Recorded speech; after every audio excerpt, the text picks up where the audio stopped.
Amém. Graças a Deus, irmãos, irmãs e amigos que têm nos acompanhado através do canal da Igreja Ribeirão das Neves. E hoje, para a honra do Senhor, nós ainda vamos continuar com a série Os Ministros da Nova Aliança. E o livro que nós vamos iniciar a mensagem a partir de hoje é As Promessas de Deus. Então, esse é o quarto livro dessa série. E eu já quero te dizer que se você quiser adquirir um desse exemplar, na descrição do vídeo vai estar aqui o contato dos nossos comportores, os irmãos que podem auxiliar a você a adquirir esse livro. Ó Senhor Jesus. Então, vamos iniciar.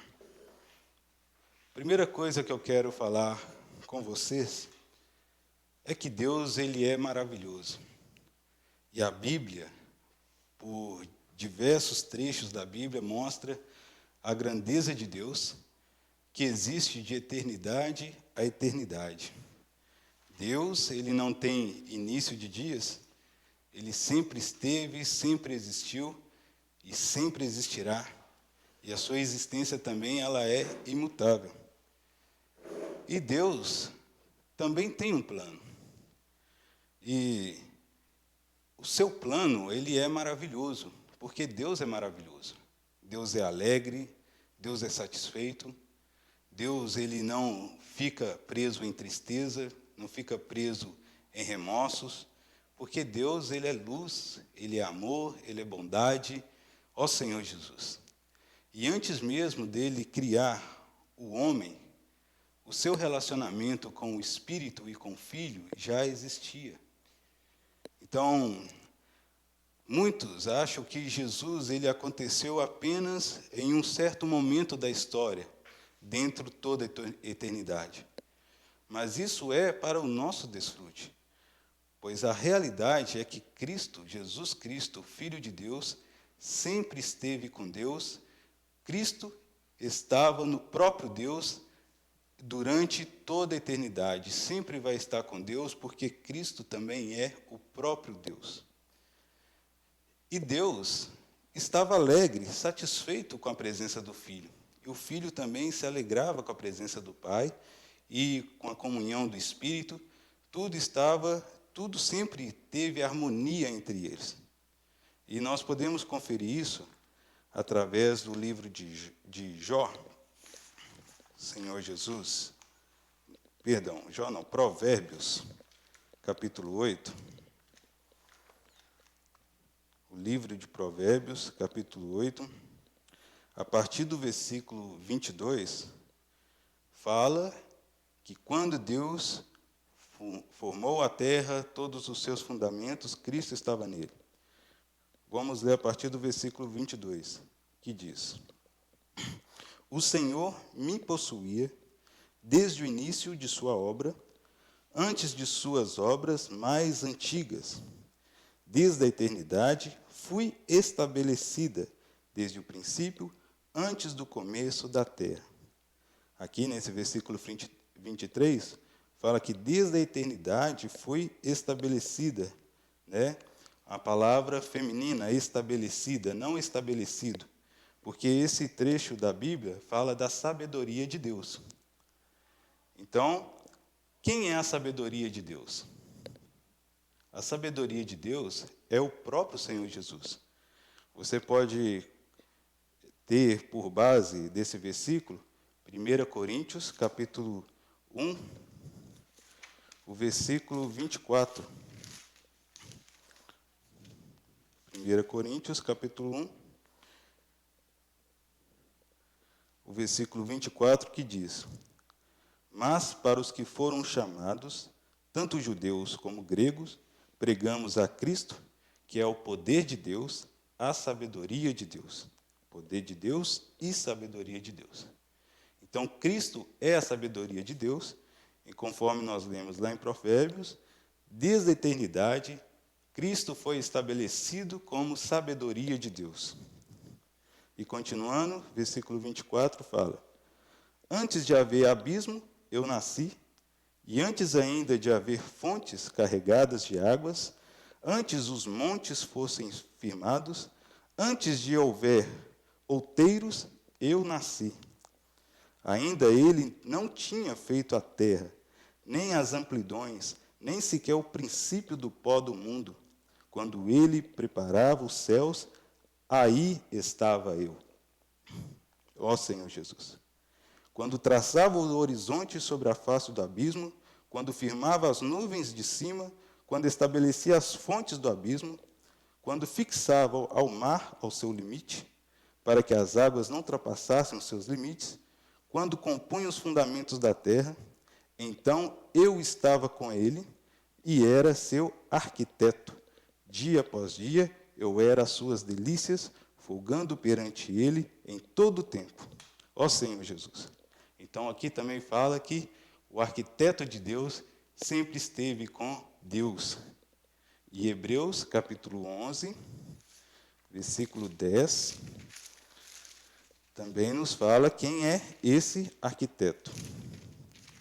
Hebreus, capítulo 11, versículo 10.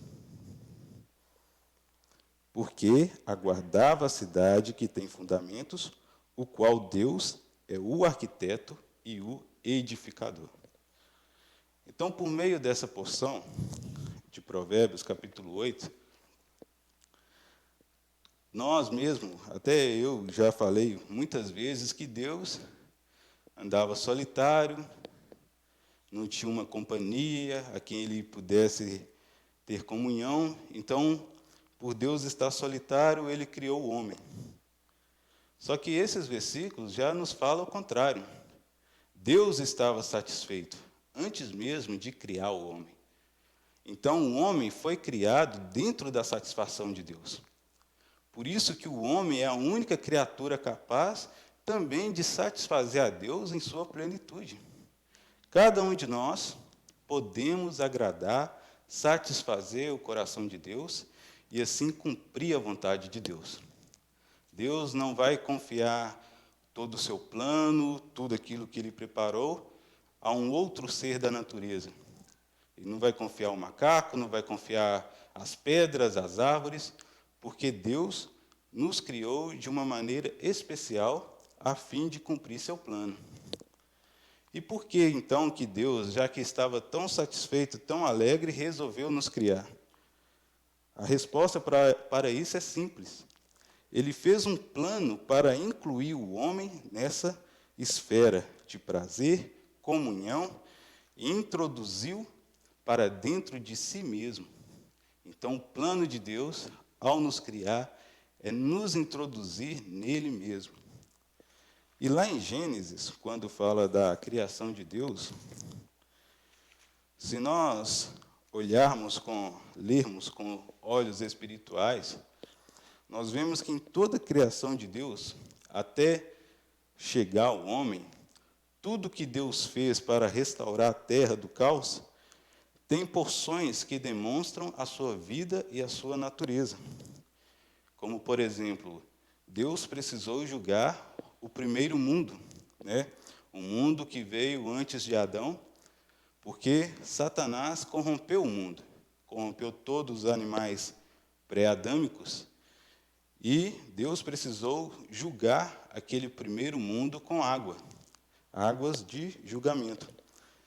Então, o primeiro versículo, versículo 2, porém, de Gênesis, fala: a terra, porém, estava sem forma e vazia, havia trevas sobre a face do abismo, e o Espírito de Deus pairava por sobre as águas. Ainda que, nesse trecho da Bíblia, a terra estava ou tornou-se um caos, sem forma, sem expressão e sem conteúdo, vazia, o Espírito de Deus não abandonou essa situação. Ele ainda pairava por sobre as águas. Então, o Espírito de Deus também sempre esteve com Deus e sempre foi o próprio Deus, ó Senhor Jesus. Então, Deus começa a sua obra de restauração. E, para iniciar a obra de restauração dele, a primeira coisa que ele faz surgir é a luz. Ele disse: haja luz. Deus, para trabalhar em nós, trabalhar nesse universo, em qualquer coisa, Deus ele precisa de luz. É com o início da luz que Deus pode fazer a sua obra. Se não houver luz, Deus não consegue trabalhar. Por isso, cada um de nós precisamos receber a luz do Senhor. E essa luz ela é capaz de fazer separação entre luz e trevas. Nós jamais saberíamos o que era trevas se o Senhor não revelasse para nós o que é a luz. Deus é luz. Por nós conhecermos Deus como luz, nós hoje temos discernimento do que é trevas. Trevas é tudo aquilo que está fora de Deus, tudo aquilo que está fora do seu domínio, daquilo que o próprio Deus criou é trevas. E ele fez separação entre luz e trevas. E isso foi a obra do primeiro dia. E no segundo dia, o Senhor já fez o firmamento, que também é uma separação e tipifica o Espírito, é uma representação do Espírito. Esse Espírito, como firmamento de Deus, é capaz de separar as coisas celestiais das coisas terrenais. Então, Deus também tem duas esferas de atuação. Ele trabalha nas coisas espirituais e também pode trabalhar nas coisas terrenais. Só que a separação que ele faz entre essas duas coisas é o Espírito. Você e eu podemos ficar presos apenas em coisas terrenais se nós não desfrutamos em Espírito. E nós não conseguimos também tocar em coisas espirituais sem exercitar o Espírito. Então, o Espírito é o firmamento de Deus. É o que Deus estabeleceu, que é capaz de dividir, separar juntas e medulas, alma e espírito. O Espírito é capaz de discernir os pensamentos e propósitos do nosso coração. Então, o Espírito, ele nos separa de todas as coisas que nós vivemos aqui na Terra e nos leva a um plano superior que é estabelecido nas regiões celestiais. Como fala em Efésios, nós somos abençoados com toda sorte de bênção espiritual nas regiões celestiais em Cristo. Mas essas bênçãos estão onde? Nas regiões celestiais. Então, para que eu tenha acesso a essas bênçãos, eu preciso desfrutar do Espírito. Ó Senhor Jesus. Então, esse foi o segundo dia, que também mostra o Espírito de Deus, uma porção do próprio Deus. E no terceiro dia, Deus faz emergir, fez a água ir para um lugar e faz emergir a porção seca. E chamou a porção seca de terra. E essa terra, ela também nos faz menção ao próprio Senhor Jesus, que durante 3 anos e meio viveu aqui conosco, e ele precisou morrer, né? Ele viveu como um homem, passou por tudo que nós passamos, presenciou tudo que nós presenciamos sem pecar, mas quando deu o seu dia de cumprir todas as coisas aqui na terra, ele precisou ser crucificado, que representa aqui pela porção seca. Cristo saiu da água que julgava esse mundo e surgiu como o autor e consumador da nossa fé e o nosso Salvador. Então, nessa porção já fala a respeito do Senhor Jesus Cristo. Ó Senhor Jesus. Então, essa porção seca, que é o surgimento de Cristo, também permitiu que Deus criasse a vida na terra, através da ressurreição. Ó Senhor Jesus. Esse foi o terceiro dia. E no quarto dia, Deus fez 2 grandes luzeiros, o maior para governar o dia e o menor para governar a noite. E essa luz do quarto dia é uma luz mais intensa, mais forte, que é a luz que é capaz de produzir vida. A luz do primeiro dia, nós podemos aplicar em nossa consciência como a primeira vez que nós ouvimos a respeito do Evangelho. Todos nós já ouvimos que um dia o Senhor Jesus Cristo veio na terra, morreu por nós, deu a sua vida em favor de nós, que estávamos condenados à morte. E a luz do quarto dia, ela traz para a nossa consciência o sentimento de arrependimento para que a vida do Senhor comece a ter sentido em nós. Que a vida do Senhor comece a crescer para que haja a multiplicação da vida. Ó Senhor Jesus. E no quinto dia, o Senhor também povoou a terra, as águas, os ares, a multiplicação da vida aconteceu, as plantas cresceram, e no sexto dia, Deus cria o homem. Ou seja, vocês percebem que antes de criar o homem, Deus também já estava alegre com tudo aquilo que Ele preparou para que o homem fosse criado? Deus é amoroso, irmãos. Ele não cria o homem e joga no mundo sem antes preparar o homem. Porque Ele sabe que você e eu somos capazes de cumprir a vontade de Deus. Mas não por nós mesmos. Não que nós tenhamos força para cumprir a vontade de Deus. Se Deus não tivesse feito nada, nós não conseguiríamos nem se aproximar de Deus. Mas o que aconteceu no Antigo Testamento traz para nós uma sombra da realidade que hoje nós podemos viver. Então, todo trecho da Bíblia mostra o amor, a paciência de Deus, o encorajamento que Deus nos dá para que nós possamos sair da nossa zona de conforto, da nossa vida natural e nos entregar ao Senhor, e a vida que está no Senhor venha a ser multiplicada através de nós aqui na terra, e aí sim Deus vai conseguir ter todo o seu domínio.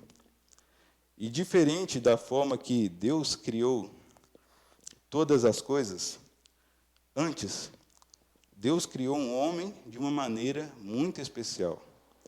Ele criou o homem segundo a imagem de Deus, conforme a semelhança de Deus, e deu ao homem domínio. Ó Senhor Jesus, isso é maravilhoso demais, irmãos. Você não vai encontrar nenhuma criatura na terra que possa apresentar a imagem de Deus e possa ter semelhança com os próprios Senhor. Mas Ele fez isso do pó da terra.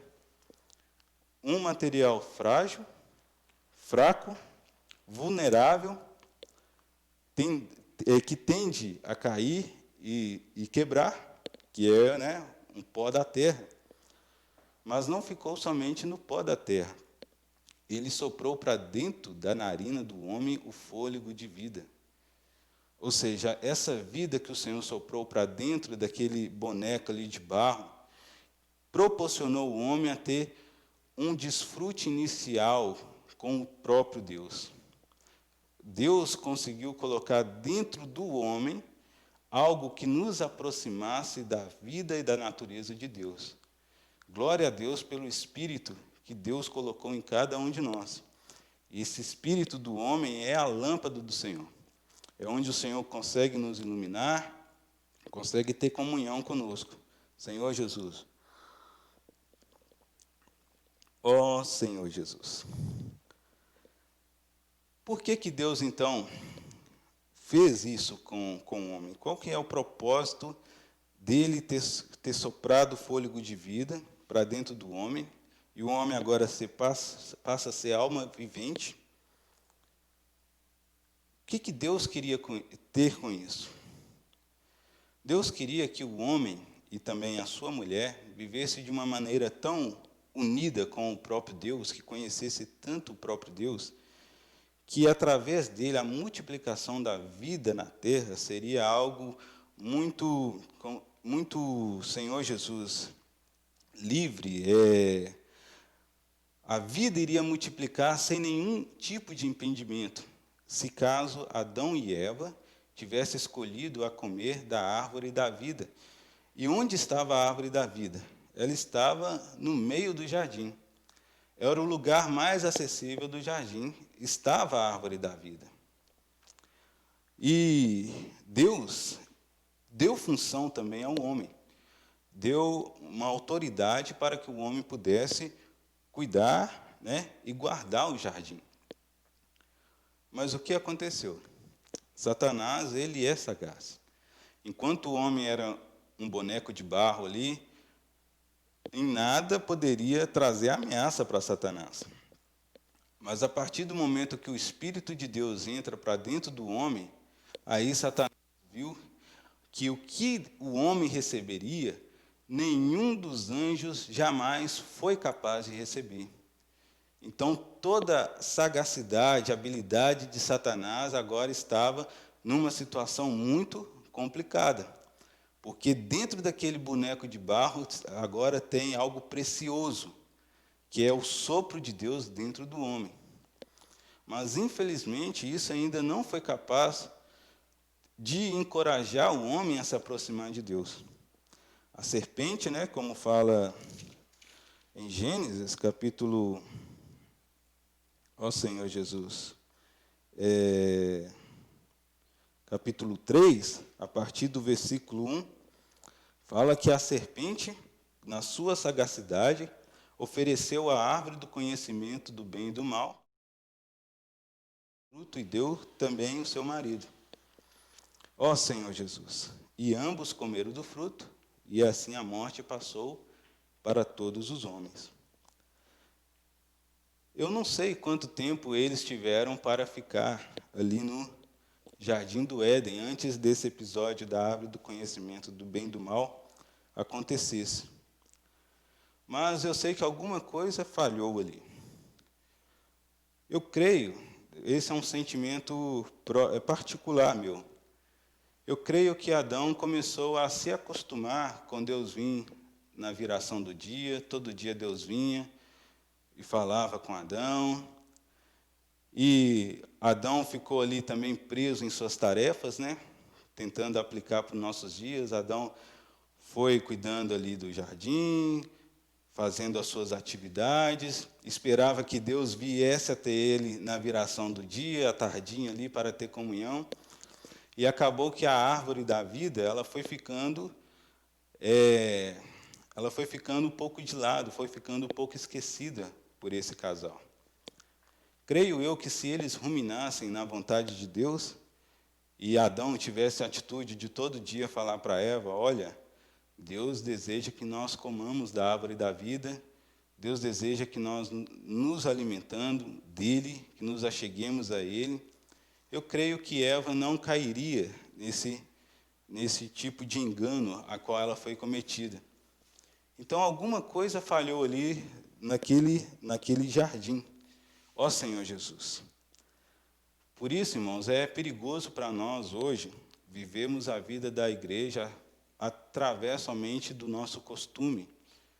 Nós não podemos apenas nos acostumar a ter que ir na reunião no sábado, no domingo, e o resto da semana nós viver a nossa vida.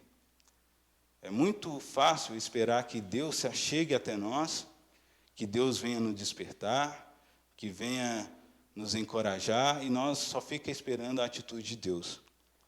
Mas nós, irmãos, nós mesmos precisamos tomar atitudes diante do Senhor, e atitudes que são capazes de nos conduzir à vida.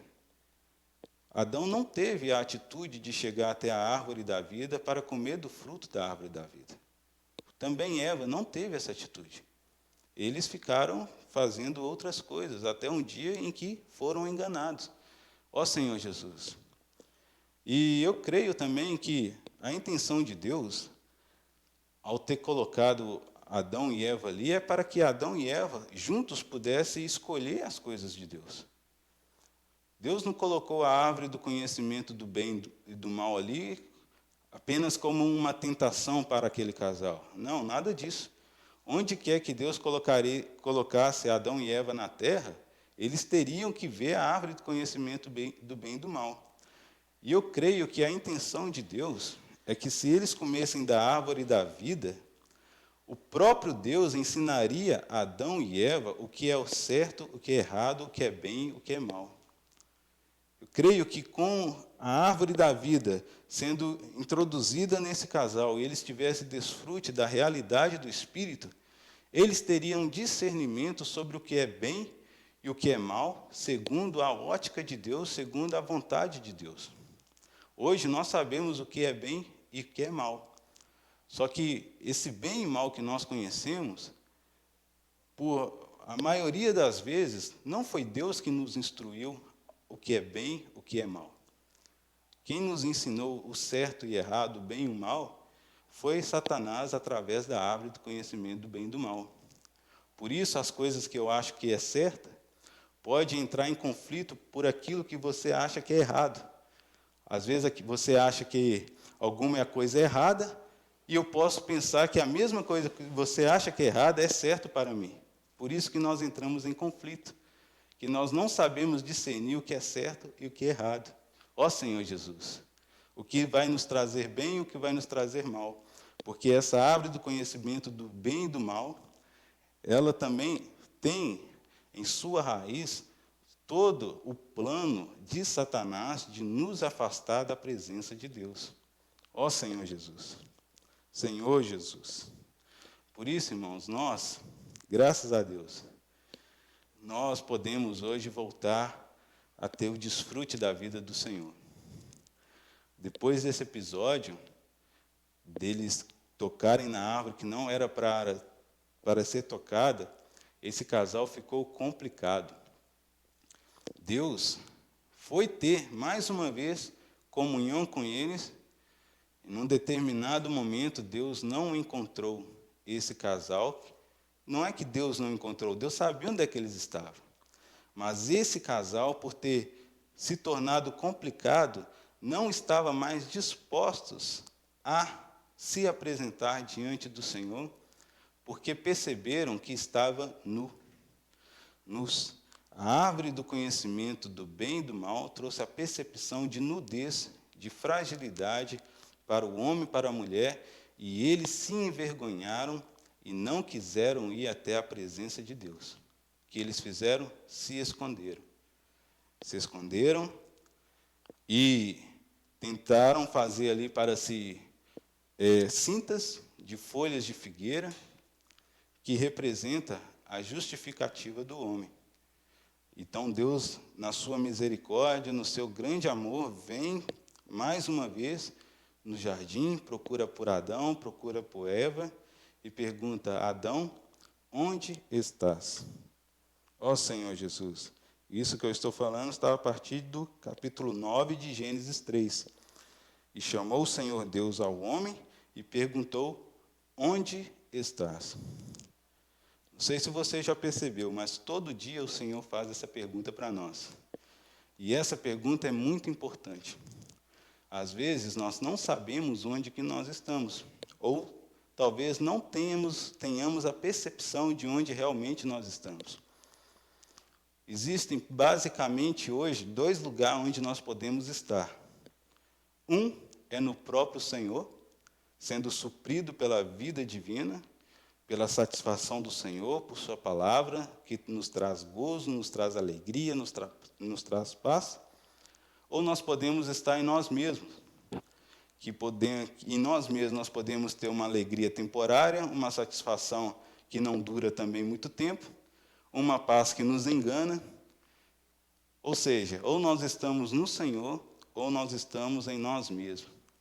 E essa pergunta é tão importante que a vontade de Deus era que, ao perguntar a Adão onde ele está, Adão tivesse um coração de arrepender. Seria muito melhor para Adão se Adão, naquele momento, tivesse falado: Senhor, eis-me aqui, eu estou ainda no lugar que o Senhor me colocou. Eu estou no jardim do Éden, o lugar que o Senhor me colocou, mas alguma coisa aconteceu comigo, Senhor.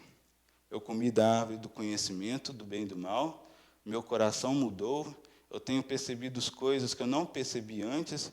Senhor, eu preciso da tua ajuda, Senhor. Eu preciso voltar à vida, tenha misericórdia de mim. Mas isso não foi o que Adão fez. Adão se justificou falando que ele comeu do fruto da árvore do conhecimento do bem e do mal, porque a esposa que Deus deu a Adão comeu do fruto e o entregou. Então, ele justificou o seu erro, jogando a culpa no outro. Essa é a justificativa humana, irmãos. Quantas vezes nós fazemos isso, né? Em vez de assumirmos a nossa responsabilidade daquilo que nós temos feito, nós preferimos pensar que o que aconteceu conosco foi decorrência do erro de outra pessoa ou de outra circunstância. E Deus esperava o arrependimento de Adão, mas Deus é longânimo, né? Então ele dirigiu a sua pergunta para Eva. Mas ele não perguntou para Eva onde ela estava. Perguntou para Eva o que ela fez. Porque se eles tivessem percepção, se eles estivessem na presença do Senhor ou em si mesmo, a segunda pergunta nem seria necessária, né? Fala, Senhor, eu estou em mim mesmo, por isso eu errei. O Senhor nem precisaria saber o que nós fizemos, o que nós tínhamos feito. A primeira pergunta é para nos aproximar de Deus. A segunda pergunta é para ativar a nossa consciência, que pode ter sido amortecida por nós não sabermos exercitar o Espírito. Por isso Deus pergunta a Eva, que é isso que fizeste? Né? Quem te fez saber que estava nu? Né? Não, versículo 13 fala, disse o Senhor Deus à mulher, que é isso que fizeste? Respondeu a mulher, a serpente me enganou e eu comi. Ó Senhor Jesus. Então, mais uma vez, Deus deu a oportunidade, mas esse casal, irmãos, estava complicado, né? Eles não estavam conseguindo se arrepender. E Eva lançou a culpa de ter comido a árvore do conhecimento do bem e do mal para a serpente. E Deus, ao tratar com a serpente, não deu oportunidade de resposta para a serpente, né? Porque Deus não socorre a anjos, Deus socorre a descendência de Israel. Então, Deus já logo condenou a serpente. Por isso, irmãos, a árvore do conhecimento nos torna tão complicados. Às vezes, nós não conseguimos entender essa dificuldade que nós temos de nos aproximar de Deus. E nós tentamos justificar a Deus toda hora, falando, eu errei por causa disso e por causa daquilo outro. Irmãos, nós temos que parar com esse tipo de argumentação, que isso é como as folhas de figueira. Elas têm o tempo de validade. Talvez te traz uma paz temporária, mas não trata com o problema. Nesses dias mesmo em que estamos vivendo essa situação caótica no mundo, que nós não esperávamos, tem acontecido, né, de várias dificuldades que nós tínhamos interiores, que muitas vezes ficaram escondidas por causa da correria do dia a dia, porque nós tínhamos que sair para trabalhar e fazer outras atividades. Então, nós não percebíamos os conflitos que nós tínhamos interiormente. E hoje, quando nós estamos em nossa casa, com nossa família, vivendo ali no desfrute do lar, todas as dificuldades que nós tínhamos interiormente começam a aflorar, né? Falta de paciência, ansiedade, preocupação. Nós agora temos os nossos planos, projetos, sonhos interrompidos por causa de um vírus, né? Coisa pequena. Então, é isso, irmãos. Se nós perdermos a referência do Senhor, nós vemos que temos a complicação dentro de nós. Por isso que o Senhor quer que nós nos aproximemos dele. E como eu falei do início, o Filho sempre esteve com o Pai. E hoje o Filho deseja também que nós estejamos nele, para que nós possamos ser introduzidos do Pai. Tem uma porta, uma porta de escape para nós, uma saída para a gente conseguir sair daquilo que Satanás nos apresenta para ir para uma coisa que é celestial e eterna.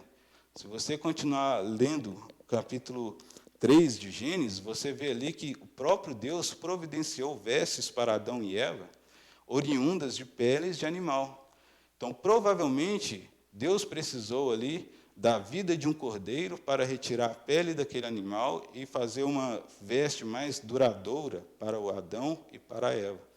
Então, o Cordeiro de Deus, que João Batista anunciou que tiraria o pecado do mundo, ele foi imolado antes mesmo que houvesse o mundo. Deus tinha o plano de ter Cristo como a salvação do homem. E esse não foi o plano Deus de Deus, é plano B de Deus. Deus não criou o homem para depois criar a sua salvação, não. Deus, antes mesmo de criar o homem, já tinha providenciado a salvação para o homem, para a mulher, que é Cristo. E essa realidade, hoje, nós podemos desfrutar em nosso espírito. Hoje nós podemos seguir o Senhor de perto e cada vez mais ser salvos de nós mesmos. E Deus ainda foi capaz de prometer a Eva uma coisa grandiosa. Não sei se você sabe, mas a primeira promessa de Deus na Bíblia, ela está no capítulo 15, no versículo 15 de Gênesis 3. Gênesis 3, versículo 15 fala: porém, inimizade entre ti e a mulher, entre a tua descendência e o seu descendente, este te ferirá a cabeça, e tu lhe ferirás o calcanhar. Então, a promessa de Deus dada para essa mulher é como se ele tivesse falado com a própria igreja. Hoje, a igreja tem autoridade suficiente, vinda do próprio Deus, para derrotarmos e desencabeçar o mundo de Satanás. Nós podemos colocar o mundo sob o encabeçamento do Senhor, todas as pessoas sob o encabeçamento do Senhor, e mesmo que a serpente tenta nos ferir, o máximo que ela consegue fazer é ferir o calcanhar, mas nada que nos impede de avançar, de progredir, de crescer, porque isso tem acontecido ao longo de todos esses anos. A igreja tem crescido de forma grandiosa. Tanto é que nesses dias mesmo, o Senhor, era para, se tivéssemos em dias normais, provavelmente essa reunião de hoje estaria sendo falada ali para cerca de 60, 70 irmãos, mas hoje a provisão do Senhor faz com que esse vídeo chegue em sua casa, onde quer que você esteja, e assim consegue alcançar o maior número de pessoas. Ou seja, a palavra profética tem avançado porque Deus, de novo, tem visitado o jardim dele. Deus tem ido até a sua casa e te perguntado onde você está. Deus tem visitado as igrejas e perguntado qual é a nossa real situação, o que nós temos feito ao longo desses anos, até hoje, quanto que nós crescemos na vida de Deus. Nós não podemos cair, irmãos, na situação, que cair nós podemos cair, por causa da fraqueza do pecado, mas nós não podemos ficar na situação que aconteceu, por exemplo, na igreja em Coríntios. Paulo viu que na igreja em Coríntios era uma igreja que teria tudo certo para ser uma igreja que avançaria. Ali tinha irmãos bons de serviço, ali era uma igreja rica, era uma igreja que tinha irmãos intelectuais, irmãos que poderiam servir, só que por causa da complicação, e falta de exercitar o espírito, começou a surgir alguma situação dentro da igreja, a ponto de uma família da casa de Cloé falar com Paulo: Paulo, olha, tem acontecido algumas situações que têm sido estranhas no nosso meio, a começar pela divisão. Tem irmãos que estão falando que prefere esse em detrimento daquele outro. Você pode ler tudo isso em 1 Coríntios. 1 Coríntios é uma carta que Paulo resolve problemas complicados na vida da igreja. Não que sejam todos problemas complicados, mas por falta de exercício de espírito, de contato da palavra, os irmãos em Corinto não tinham uma reação, a reação necessária para tratar os problemas de forma cabal. Então, Paulo precisou enviar sua carta, através de Tito, para resolver questões de divisão entre os irmãos, de serviços, de até mesmo partir do pão se tornou algo complicado na igreja em Corinto, que tinha viúvas que ficavam sem participar da mesa do Senhor, e ainda teve um problema mais grave, de um irmão que vivia a vida da igreja em Corinto, maculou o próprio leito do seu pai, adulterando com a madrasta. E quando chegou essa ocasião, que Paulo estava escrevendo ali em Coríntios, dá para ver o sentimento de Paulo, que ele se irou por ter pensado que os irmãos ali em Corinto, os irmãos responsáveis, a direção ali da igreja em Corinto, não conseguiu tratar daquela situação de forma cabal. E Paulo diz, no capítulo 5 de 1 Coríntios, que ele não estava presente na igreja em Corinto, mas ele se sentia ali dentro da igreja em Corinto, em espírito, que ele seria capaz de reunir o seu espírito com o espírito dos irmãos para entregar o corpo daquele jovem que pecou a Satanás, para que o corpo dele fosse destruído, para que o espírito fosse salvo no dia do Senhor. Então, Paulo, ele colocou o seu sentimento ali. Parece que a atitude de Paulo foi mesmo despertar os irmãos, como isso aconteceu no vosso meio, e vocês não perceberam um pecado tão grave e não tiveram autoridade suficiente de tratar esse pecado. Mas Paulo também se preocupou, né? Ele ficou ruminando a respeito do que ele escreveu naquela carta, e ele mesmo se sentiu abatido. Tem um episódio que ele enviou o Tito, né? E ficou esperando qual seria a reação dos irmãos da igreja em Corinto, como eles receberiam aquela carta. Ó Senhor Jesus. Aí vamos ler 2 Coríntios, capítulo 2, versículos 12 e 13. 2 Coríntios, capítulo 2, versículos 12 e 13, que diz assim: Ora, quando cheguei a Troade para pregar o evangelho de Cristo, e uma porta se me abriu no Senhor, não tive, contudo, tranquilidade no meu espírito, porque não encontrei o meu irmão Tito. Por isso, despedindo-me deles, parti para a Macedônia. Ou seja, aqui mostra que Paulo estava totalmente preocupado com a situação da igreja em Corinto. Ele saiu para Troade para pregar o evangelho. Lá em Troade, o Senhor abriu uma porta para que ele pregasse o evangelho. Ou seja, toda a circunstância exterior estava dando permissão para Paulo continuar pregando o evangelho. Mas interiormente, no coração de Paulo, ainda havia algo que o incomodava, que não liberou Paulo plenamente, porque Paulo estava ansioso de ver a chegada de Tito trazendo as boas novas de como aqueles irmãos receberam a carta de Paulo.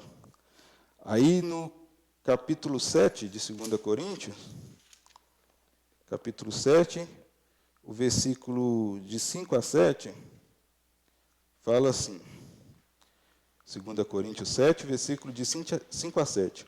Porque, chegando nós à Macedônia, nenhum alívio tivemos, pelo contrário, em tudo fomos atribulados, lutas por fora, temores por dentro. Porém, Deus, que conforta os abatidos, nos consolou com a chegada de Tito. O que consolou Paulo foi a chegada de Tito. E não somente a sua chegada, mas também pelo conforto que recebeu de vós, referindo-nos à vossa saudade, o vosso pranto e o vosso zelo por mim, aumentando assim meu regozijo. Então, Tito conseguiu trazer boas novas para Paulo, falando que aquela carta que Paulo escreveu de uma maneira tão dura, porém, no zelo do Senhor, aquela carta serviu para despertar os irmãos da igreja em Corinto. E até mesmo aquele jovem que cometeu tal pecado, ele se arrependeu, né? Tito traz essas boas novas para Paulo. Mas o ponto que eu quero falar aqui é que nós, hoje, irmãos, temos uma responsabilidade de cuidar da igreja do Senhor. E cuidar da igreja do Senhor é como cuidar da nossa casa.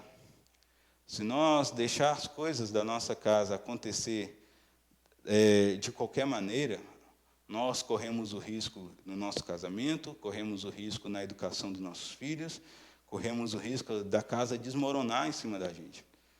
Imagina a igreja com muitos irmãos, cada um pensando de uma forma, cada um com suas peculiaridades, dificuldades, mas o bom na igreja é que todos amam o Senhor. Então, o Senhor nos coloca na igreja, irmãos, é para que possamos crescer em vida e derrotarmos Satanás. Lembra daquela promessa que Deus fez a Eva, que ela esmagaria a cabeça da serpente? Essa função, essa autoridade Deus nos deu. Porém, nós, irmãos, precisamos estar apercebidos de quando o pecado chega até nós. É isso que é o importante nessa semana. No Senhor, nós temos o sim e o amém, né? Podemos ler 2 Coríntios 1:20, fala que quantas são as promessas de Deus, tantas tem nele o sim, porquanto também por ele é o amém, para a glória de Deus, por nosso intermédio. Então, todas as promessas de Deus, todas as promessas de Deus, têm nele, em quem? Cristo, o sim e o amém. Cristo, como sim, ele nos permite a nos achegar da promessa de Deus. E creia, se você já ouviu uma promessa de Deus para você, não promessas de coisas materiais como se prega por aí, mas promessas de que Deus vai te encorajar para que você possa crescer em vida e reinar, as promessas que você ouviu e creu, Deus, Ele tem agora a responsabilidade de cumprir essas promessas na sua e na minha vida, porque nós cremos na palavra de Deus. E uma vez que a palavra de Deus foi falada, Deus não volta atrás mais, Ele precisa cumprir. Portanto, nós precisamos nos achegar confiadamente junto ao trono da graça, para receber graça em ocasião oportuna. Então, nós devemos, irmãos, nos aproximar das verdades bíblicas, das promessas do Senhor, para que assim a vida venha surgir em nós e o Senhor venha selar as nossas palavras, o nosso testemunho, o nosso viver com o amém dele. O Senhor, toda vez que vê uma transformação em nós, Ele diz amém, porque Ele é o amém. Ele é a consumação de sua promessa. Nós, irmãos, não conseguimos cumprir a promessa de Deus. Nós não conseguimos cuidar das coisas de Deus. Assim como Adão e Eva não conseguiram cuidar do jardim. Não consegue. Nós não conseguimos fazer as obras de Deus por nós mesmos. Nós precisamos estar atado à vide ali, ser um ramo da videira que recebe a seiva do Senhor, o suprimento do Senhor, a direção do Senhor, porque é Cristo que cumpre as promessas de Deus em nós. A vida de Cristo que é capaz de cumprir a promessa de Deus. Portanto, irmãos, o que faltava na igreja em Corinto era que os irmãos todos ali conseguissem viver a vida de Cristo. Se eles estivessem desfrutando de Cristo em sua plenitude, com toda a preparação que os apóstolos ali deram àqueles irmãos, com palavras de encorajamento, com palavras que levam os irmãos a avançarem, se eles tivessem tomado posse, e não ficar apenas olhando a condição de um, condição de outro, as situações ambientes, ficassem presos apenas ali nas questões terrenais, se eles tivessem olhado para o Senhor, todos os problemas da igreja em Corinto não aconteceria, porque ali na igreja em Corinto tem pelo menos 11 dificuldades que os irmãos sofreram. Mas Paulo também escreve que ali tem 11 soluções, tem 20 soluções que Cristo que Cristo dá para a igreja, que é capaz de tirar os irmãos daquele problema. Então a questão é, irmãos, se nós estamos desfrutando de Cristo ou não. De Cristo ou não estamos desfrutando dele. Então eu lhe pergunto, qual é a árvore da vida para nós hoje? Como podemos nos achegar à árvore da vida e sair da árvore do conhecimento do bem e do mal? A primeira coisa, irmãos, é exercitar o nosso espírito. O invocar o nome do Senhor nos leva ao espírito. E uma segunda coisa é ter contato com a palavra de Deus. Deus, por meio do Espírito e da sua palavra, é capaz de nos dar direção. Aquilo que Adão e Eva não conseguiram desfrutar, e muitos irmãos que vieram antes de nós, no Antigo Testamento, não conseguiram desfrutar, hoje está tudo aberto para nós, de uma maneira muito mais acessível, de uma maneira muito mais real. Mas se eu e você ficarmos apenas preocupados com as situações que têm acontecido ao nosso redor, e não colocar a nossa alma para se aquietar no Senhor, nós teremos dificuldade para avançar. Por isso, irmãos, louvado seja o Senhor, que essa palavra ela possa fazer com que cada um de nós tenhamos a responsabilidade de edificar a igreja com materiais preciosos, como a prata, o ouro, pedras preciosas, para que um dia a nossa obra se revele com fogo e nada do que nós fazemos ou falamos venha cair por terra, que através do nosso testemunho o próprio Senhor seja reconhecido no nosso meio. Amém? Jesus é o Senhor. Espero que você esteja gostando das nossas mensagens e, se possível, curta essa mensagem, se inscreva em nosso canal, para que assim nós possamos ter mais recursos e também apresentar um serviço melhor para cada um de vocês e alcançar mais pessoas. Jesus é o Senhor.